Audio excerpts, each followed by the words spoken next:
Hello guys, this is Doron's Movies, and as you know, the Nightborne were announced to be a new subrace joining the Horde in the battle for Azeroth. Seeing that they're somewhere between the Night Elves and the Blood Elves, the question is, why the Horde? So, without further ado, let's answer that question and let's get into the lore.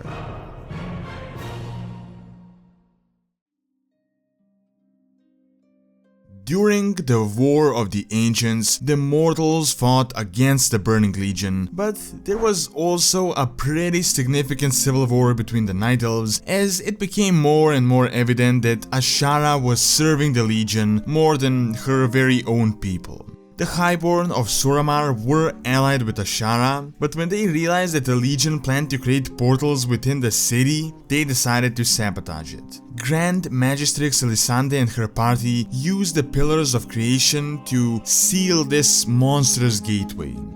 Even though this greatly helped the resistance, the Suramar Highborn were unwilling to actually join the resistance. Instead, they utilized the power of the Eye of Amantul to create the Nightwell, essentially a mini Well of Eternity. Using the Nightwell, they subsequently erected a massive shield that encompassed much of the city. This barrier protected Suramar from the Great Sundering, while at the same time isolating them from the rest of Azeroth.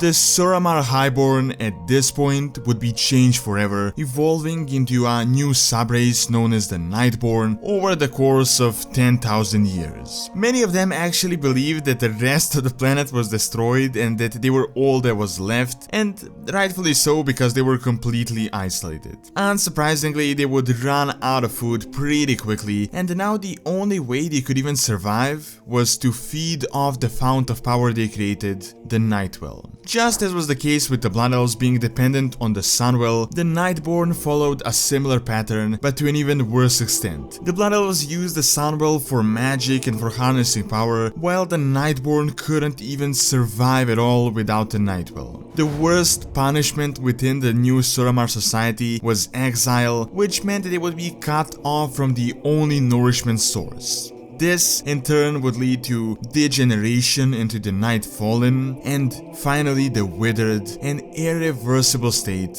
later followed by death. For 10,000 years, the former Highborn lived under a shield in these conditions, all until the Burning Legion invaded again. Gul'dan arrived and gave them a choice to lower the shield, give them access to the Nightwell and become their allies, or be completely obliterated by the demons. Now, there was a lot of debate within their society whether this was a bluff or not, but Elisande caved in as she saw no other choice and surrendered the city.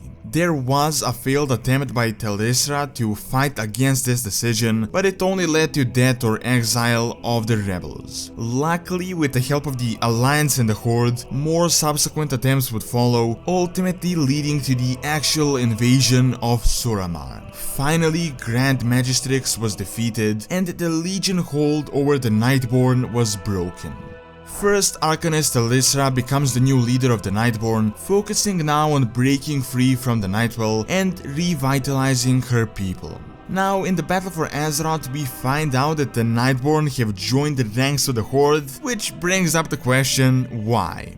The main reason is because they actually have a lot more in common with the Blood Elves, and the Blood Elves have also accepted them. During the raid, if you followed the conversations, it was pretty obvious that the Night Elves held contempt for the Nightborne, remembering how they betrayed them when they raised the shield during the first invasion, and they only really helped them as allies of convenience. On the other side, the Blood Elves could sympathize with them a lot more, first of all because they are Highborn, and the Blood Elves are also Highborn, and most importantly, secondly, is because their history is very similar, in fact quite identical. The High Elves lived under a shield for thousands of years in Quel'Thalas and were dependent on the Sunwell, a source that they also created artificially, and once their homeland was destroyed in the Sunwell, many of them succumbed to the addiction and a lot of them also died.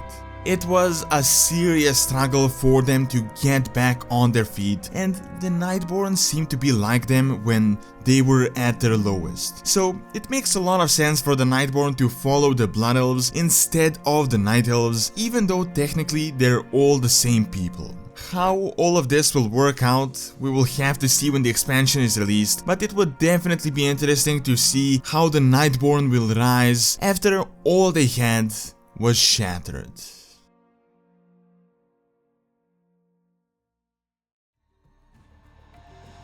Alright, and that is all I have for this video. Do leave your thoughts on why you think the Nightborne have joined the Horde, and don't forget to like and subscribe as it really helps out and keeps all the content going. Thanks a lot for taking time out of the day to watch this video, and see you next time.